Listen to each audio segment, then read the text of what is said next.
2 Reis, capítulo 7, a partir do verso 3. 4 homens leprosos estavam à entrada da porta da cidade. Eles disseram uns aos outros: para que ficarmos sentados aqui até morrermos? Se dissermos, entremos na cidade, há fome na cidade, e lá morreremos. Se ficarmos sentados aqui, também morreremos. Vamos agora até o acampamento dos sírios.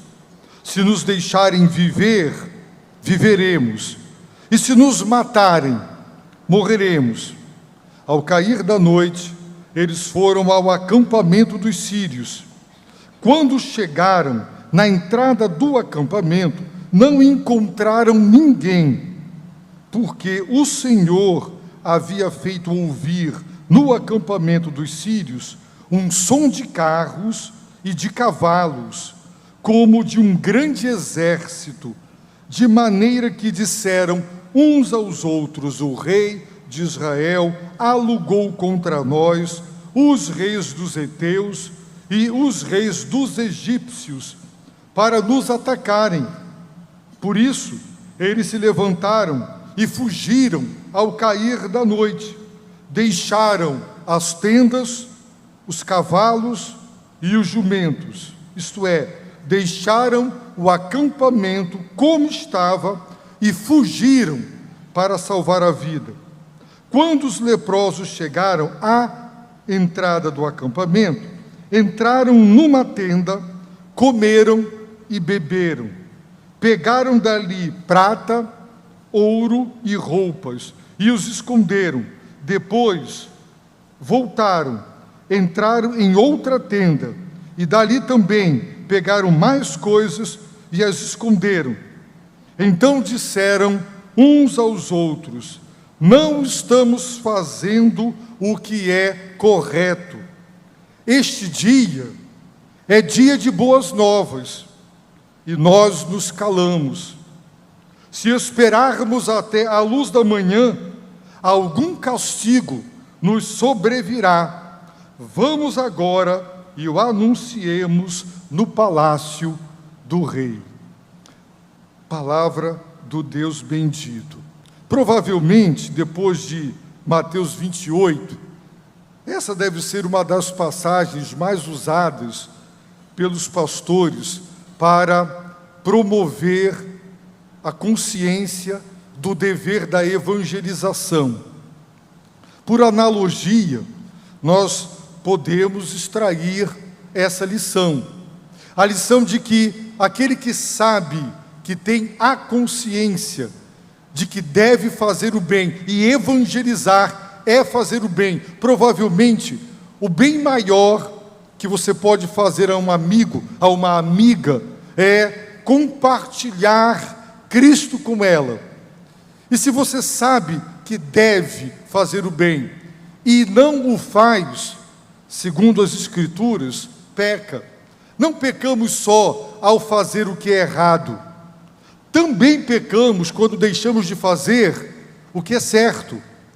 Pecados de omissão e de comissão, pecados que são transgressões desobedientes e rebeldes contra mandamentos de Deus, que norteiam o caráter e a vida moral e espiritual. Mas também pecamos quando fazemos vista grossa e simplesmente fingimos que nós não sabemos ou não temos consciência do dever e da responsabilidade que sobre nós pesa. Não é à toa que o apóstolo Paulo dizia: ai de mim, se não pregar o Evangelho. Ele tinha consciência de que sobre ele pesava uma obrigação, que ele prestaria contas com Deus, se ele fosse negligente, ai de mim, porque Deus dele cobraria se ele não cumprisse a tarefa divinamente designada. Portanto, meus amados irmãos, compartilhar o Evangelho, compartilhar Cristo, Ele é o amado das nossas almas. E nós devemos ter todo o prazer e toda a alegria de abrir a boca e, com os nossos lábios, falar deste nome que é sobre todo nome, o mais precioso de todos os nomes, aquele que é a nossa vida, é tudo para nós. Evangelizar é apresentá-lo, é dizer quem Ele é e o que Ele fez. Por isso, esse texto, por analogia, é para nós uma fonte inspirativa para nos mostrar que o ser humano tem uma consciência ética e moral, portanto, ele sabe do que é dever e da responsabilidade pelo cumprimento do dever, como também o texto nos ensinará sobre o temor a Deus que deveria tomar conta de nós e de nos fazer dizer como Paulo: ai de mim, eu prestarei contas, minha omissão não ficará impune, não passará despercebida aos olhos de Deus. Nós veremos isso já já. Agora, para os irmãos entenderem o contexto desta situação, lembremos que, de acordo com o capítulo 6, o rei Ben-Hadad, ele levantou um grande exército. Esse exército marchou, dominou todas as cidades por onde passou do reino do norte, chegou a Samaria, era uma cidade fortificada, e ele fez um grande cerco.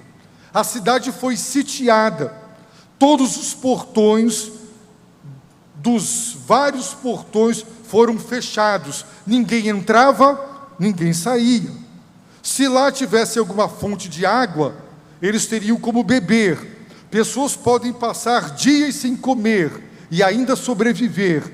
Não podem passar 2, 3 dias sem beber água. Desidratam e vão morrer. Mas o fato é que aquele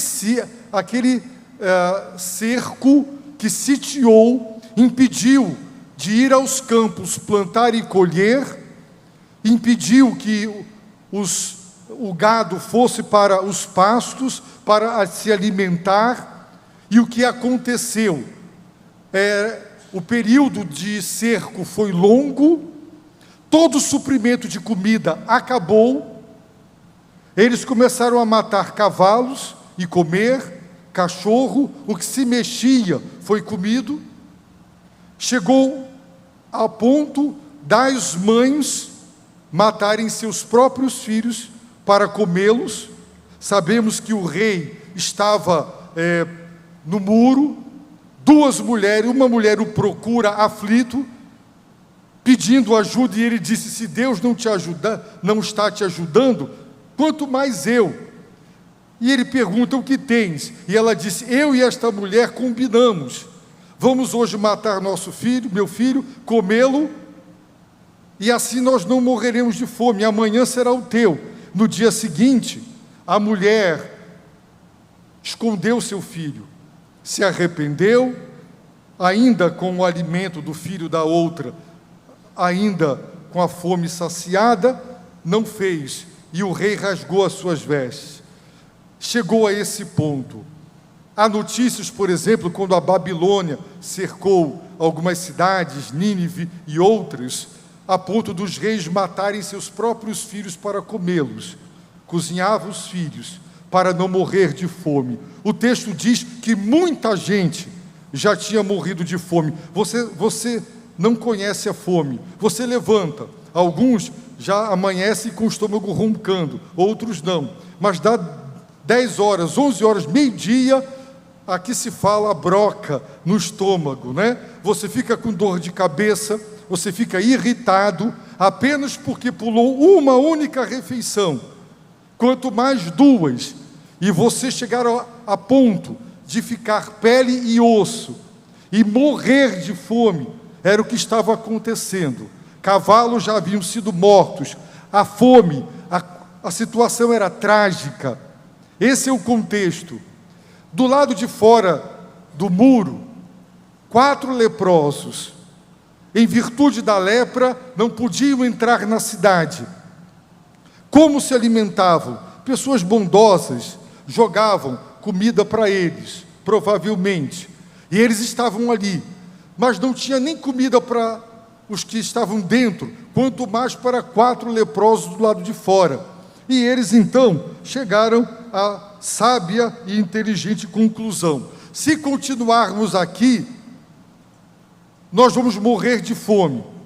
Se entrarmos na cidade, ou vão nos matar porque somos leprosos e não poderíamos ter entrado, ou também vamos morrer de fome lá dentro porque também não tem o que comer. Nos comer não vão querer porque estamos com lepra, pelo menos isso, né? Eles não iam virar comida por causa da lepra, mas eles disseram: só tem uma alternativa, vamos ao acampamento dos inimigos que nos sitiaram. Se eles nos deixarem viver, viveremos. Se nos matarem, morreremos. Vamos morrer, vamos arriscar. E a Bíblia diz que eles foram ao acampamento ao cair da noite. E quando chegaram lá, encontraram um acampamento. Irmãos, guerra sempre foi e é muito caro. Para manter um exército sitiando ao redor de uma grande cidade, eram necessários milhares de soldados. A logística precisava alimentar milhares de soldados. Portanto, eles tinham muito suprimento, que roubaram das outras cidades, que trouxeram. Eles tinham suprimentos de alimento. Se aquele cerco durou 1 ano, 2 anos, 1 ano e meio, ninguém sabe o tempo, mas eles tinham suprimentos para alimentar os soldados, para manter a cidade sitiada, até que a cidade se entregasse. Portanto, tinha amplos suprimentos no acampamento dos sírios. Mas ao chegarem lá, encontraram aquele acampamento totalmente vazio. Totalmente, ninguém, absolutamente ninguém. E a explicação teológica e espiritual é a seguinte, verso 6, por que eles encontraram o acampamento totalmente sem ninguém, totalmente vazio? Porque o Senhor havia feito ouvir no acampamento dos sírios um som de carros e de cavalos, como de um grande exército. E os sírios concluíram: o rei de Israel alugou contra nós os reis dos heteus e os reis dos egípcios para nos atacarem. Os leprosos não sabiam disso. O escritor do livro de Reis, provavelmente por conta de uma revelação que fora dada, entregue, tomou conhecimento que a razão para aquela debandada generalizada, unânime, aquela retirada em pânico, foi porque eles ouviram um som. O som foi tão alto, de um exército com carros e cavalos, que eles disseram: larga tudo, vão-se os anéis, ficam-se os dedos. É melhor salvar a vida do que salvar cavalos, jumentos, suprimentos. E eles correram, fugiram em pânico para salvar as próprias vidas e deixaram o acampamento intacto, com prata, ouro e suprimentos, cavalos, mulas, absolutamente intacto. Quando os leprosos viram, entraram numa tenda, comeram, beberam, mataram a fome, pegaram prata, ouro e mais comida e roupa, levaram para fora, esconderam. Depois pensaram: vamos voltar. Entraram em outra tenda, fizeram a mesma coisa, pegaram mais comida, mais roupa, mais prata e ouro, e agora saciados. No entanto, e eu peço aos irmãos para que olhem para o verso 9, 2 Reis 9, a consciência ética e moral daqueles 4 leprosos. Deus nos fez seres morais. Deus nos deu a faculdade da consciência. A consciência é uma faculdade divina que nos foi dada na criação, quando o Senhor nos fez a sua imagem e semelhança, para que ela acuse nos reprovando ou nos parabenize nos aprovando. Temos uma consciência que diz: você está errado, você está certo. Temos uma consciência que gera o sentimento de culpa. No século XX, na segunda metade do século XX, a psicologia detonou o sentimento de culpa como sendo a causa das neuroses, a responsável por muita gente emocionalmente doente. É verdade que existe a falsa culpa, mas existe a culpa legítima, que é produto de uma consciência ética e moral, que acusa quando nós não estamos agindo de acordo com os mandamentos de Deus que conhecemos na Bíblia Sagrada e os mesmos mandamentos que Deus escreveu em nossa natureza, na constituição humana, no coração humano. Deus colocou os seus mandamentos. A consciência ética e moral do homem é produto do fato de que ele foi criado à imagem e semelhança de Deus. Tenha ele conhecido os mandamentos de Deus ou não, não há cultura nesse planeta onde não exista o certo e o errado, leis, juízes, punições. Isso revela a moralidade humana. E a consciência ética e moral dos leprosos fizeram com que eles levantassem 4 questionamentos. O primeiro deles: não estamos fazendo o que é certo. Eles sabiam que existia o certo e o errado.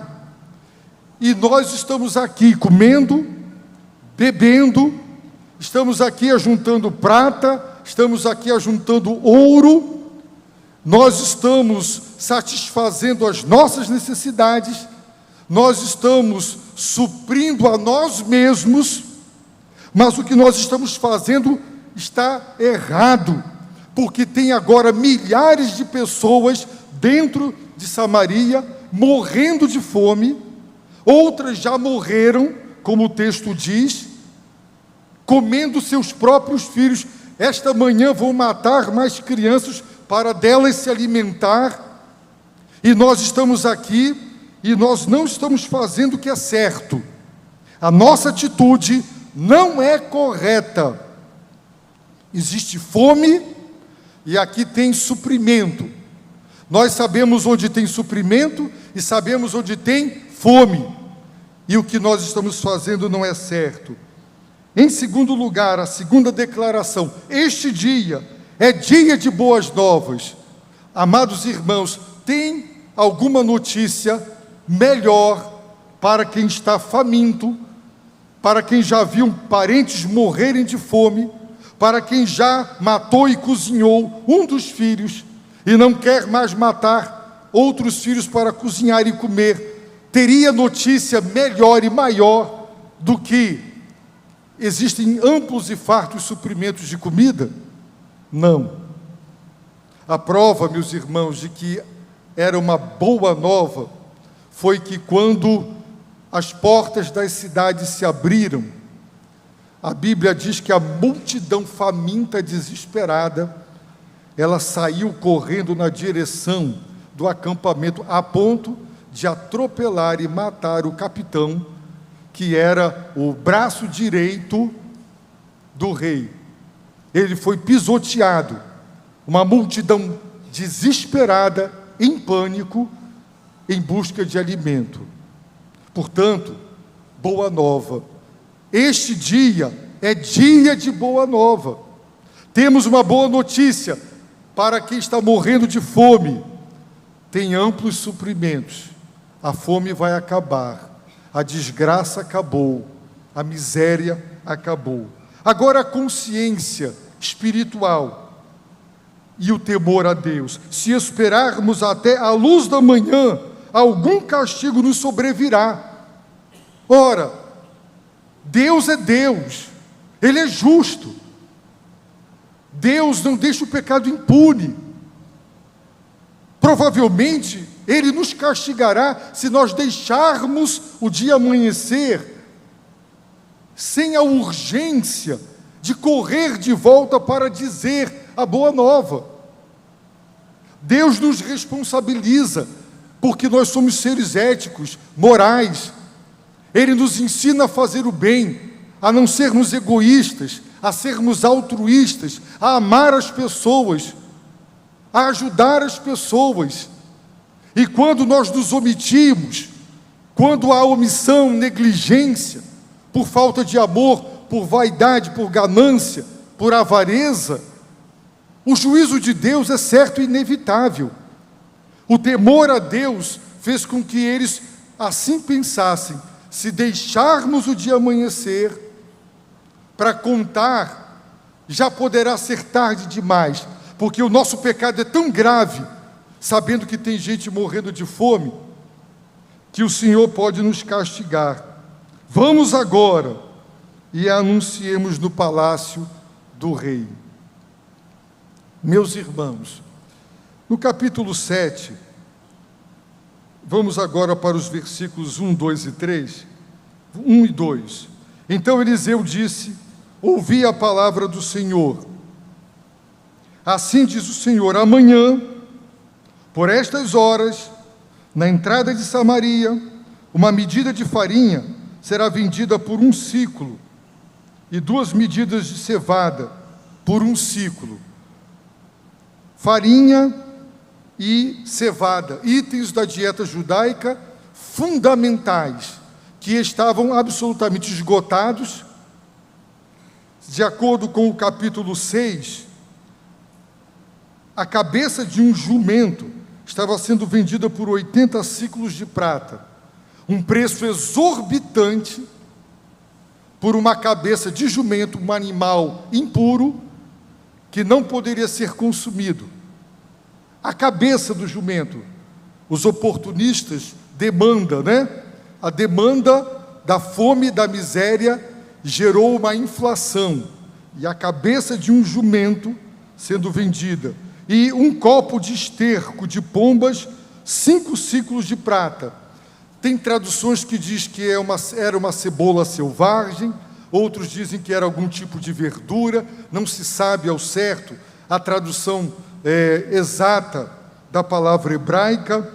Um copo de esterco, talvez para algum tipo de semeadura, e eles queriam adubar e precisavam daquilo para a terra vingar. É difícil de explicar por que um copo de esterco de pombas era vendido, ou, se as outras traduções estão certas, algum tipo de verdura selvagem, mas de baixo valor. O fato é que esses itens, vendidos tão caro, e Deus manda o profeta dizer que cevada e farinha seriam vendidos 24 horas depois, por um valor abaixo do que era praticado antes daquela miséria e daquela desgraça. E a palavra de Deus disse que o capitão, em cujo braço o rei se apoiava, respondeu ao homem de Deus e disse: ainda que o Senhor fizesse janelas no céu, isso poderia acontecer?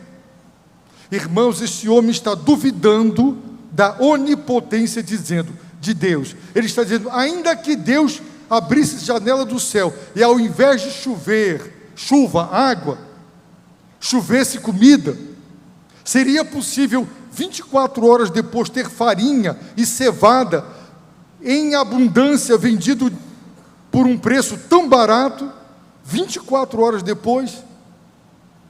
Irmãos, todas as vezes que Deus fala, Deus quer que nós honremos a sua palavra, nela crendo, nas suas promessas. Quando nós duvidamos da onipotência de Deus e do seu caráter, nós não damos crédito ao que Ele fala. E ele duvidou da capacidade divina de suprir e de cumprir a sua promessa. Eliseu respondeu: tu mesmo verás com teus olhos, mas de nada comerás. E de fato, quando as portas da cidade foram abertas, ele foi atropelado, pisoteado pela grande multidão em pânico e faminta, que correu para o acampamento para pegar prata, ouro, roupas e, sobretudo, alimento. E a palavra de Deus se cumpriu. 24 horas depois, aconteceu o que Deus disse que aconteceria. Amplas provisões de alimentação. O cerne da mensagem é motivar você a ter essa consciência ética e moral dos 4 leprosos e o temor que eles tiveram a Deus, na certeza de que aquela omissão, ela não seria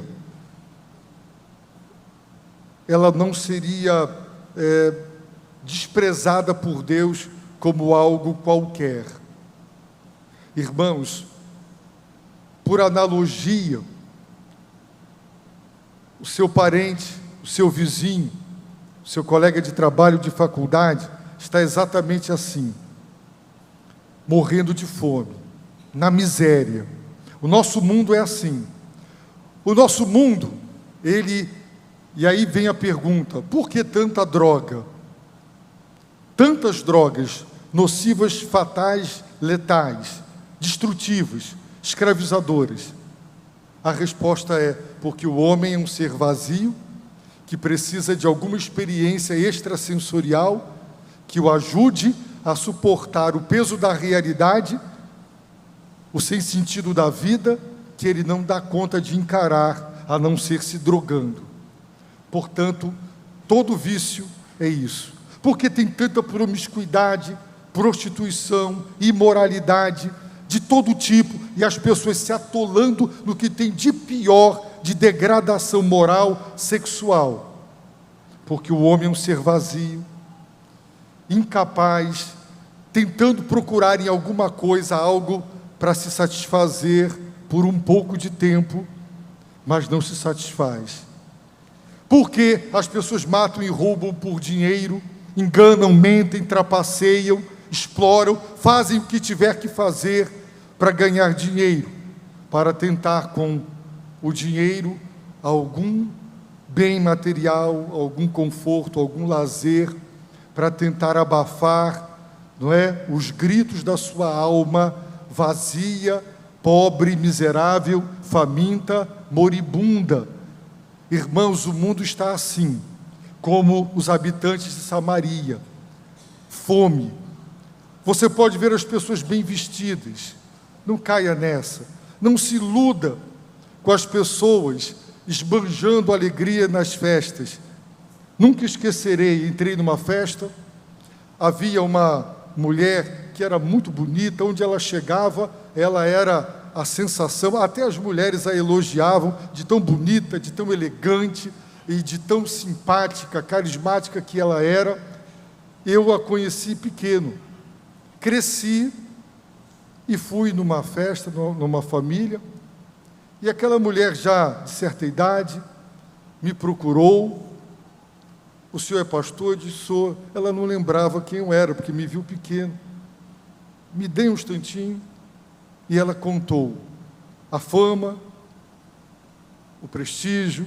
Ela chegou abafando, já coroa, mas inteirona, recebendo elogios de todo mundo. Ela abafava onde chegava. Ela dizia assim, eu sou uma mulher triste, vazia. Eu não sou uma pessoa feliz.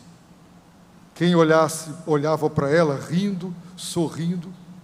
Não esqueço de uma colega de seminário que passava uma crise, e ela chegava todo dia no seminário, parecendo que ia para um casamento e uma festa. E todo mundo elogiava. Um dia ela disse para mim, sabe por que, Jorge, eu me visto assim? Todas as vezes que eu estou muito mal por dentro, eu tenho que me mostrar muito bonita por fora, para as pessoas não deduzirem como vai a minha alma.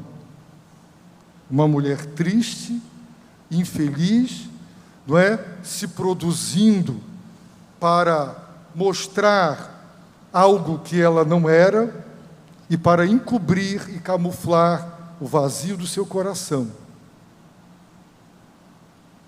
Irmãos, o mundo está assim, não se deixe enganar. Não pense que aquele seu colega não precisa de Deus porque ele tem dinheiro, porque ele só vive rindo, ele está no churrasco agora, ele é um pobre, cego, miserável, nu, ele não tem nada. Se ele não tem Cristo, ele não tem nada. E se ele não tem Cristo, se ele morrer sem Cristo, ele vai para o inferno e para a perdição eterna, e vai ser pior ainda. Essa é a condição do mundo, esse é o quadro que a Bíblia descreve da humanidade. Se você crê, se você dá crédito às Escrituras, então, pense consigo mesmo: o que eu estou fazendo está errado. Está errado. É dia de evangelho, é dia de boas novas, é dia de anunciar Cristo, e eu estou calado. Quanto tempo tem que você não abre sua boca para falar para uma pessoa: Jesus morreu por você, Jesus ama você, Jesus é o Senhor, é a saída, é o único caminho, é a verdade? Quanto tempo? Quanto tempo que a sua boca e a sua língua faz maledicência? Talvez hoje de manhã você já falou mal de alguém. A nossa boca e a nossa língua não querem largar a maledicência. Mas nós temos o pão da vida, nós temos a porta, nós temos o bom pastor, nós temos aquele que é a ressurreição e a vida, nós temos aquele que é o pão da vida, nós temos aquele que é tudo e que satisfaz. Não temos prazer de abrir a nossa boca e fazer dos nossos lábios instrumento de palavras de salvação?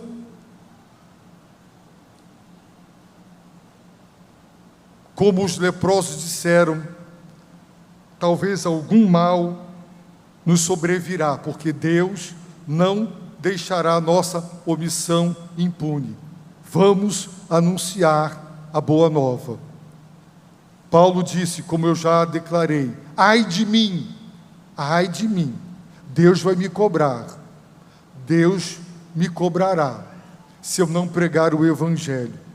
Por isso, irmãos, por mais que seja difícil, por mais que encontremos um mundo que rejeita o Evangelho, pessoas que, quando abordadas por nós, até se sintam aborrecidas, algumas por educação nos ouvem, o fato é que nós temos uma responsabilidade. E a Operação André não é terapia ocupacional. A Operação André é missões. Você pode dizer assim: eu amo missões, e eu dou muito dinheiro para missões, eu oro muito por missões, mas se você não abre a sua boca, e se você não é missionário na sua parentela, na sua vizinhança, dos colegas da academia, não sei, da faculdade, de qualquer lugar, você está se omitindo. Uma igreja missionária, ela realmente é missionária porque a boca fala do que está cheio o coração. Então uma igreja só será missionária se ela for cheia de fé e do Espírito Santo, porque a boca falará inevitavelmente e naturalmente do que está cheio o coração. Se o seu coração está cheio de Cristo, você falará dele. Então você está desafiado para, no mês de março e no mês de abril, fazer um estudo bíblico por semana. Você já está orando? Nós vamos passar aqui o compromisso. 10 pessoas. Aliste, aqui tem 2 colunas, para você colocar 10 nomes. E você vai orar e vai dizer: Deus, me dá um dos 10 aqui. Eu vou no primeiro, eu vou no segundo. Se o segundo negar, eu vou no terceiro. Mas não permita que eu esgote os 10 da minha lista sem que pelo menos um tenha aceito o meu convite. Pode ser na sua casa, pode ser na casa da pessoa, pode ser lá na faculdade. Meia hora antes da academia de malhar, senta lá num lugarzinho e faz o estudo bíblico. Lá na faculdade, mas você pode fazer. Abaixa a sua cabeça, feche os seus olhos. eu quero desafiar você a assumir com Deus o compromisso de levar Jesus Cristo para um parente, para um amigo, para um vizinho. E se você está vazio de Deus, você peça misericórdia a Deus. Se você pouco lê a Bíblia, aí você diz: como é que eu vou dar um estudo bíblico se eu não leio a Bíblia? Não sei nada. É uma vergonha você estar tanto tempo na igreja e não saber a Bíblia. Não é verdade? Mas você pode convidar alguém. Você pode amenizar aí a sua culpa, se você convidar alguém para te ajudar. Arrume um vizinho, um parente, um amigo, para fazer o estudo bíblico e leve consigo alguém para aplicar o estudo. Ore a Deus nesse momento.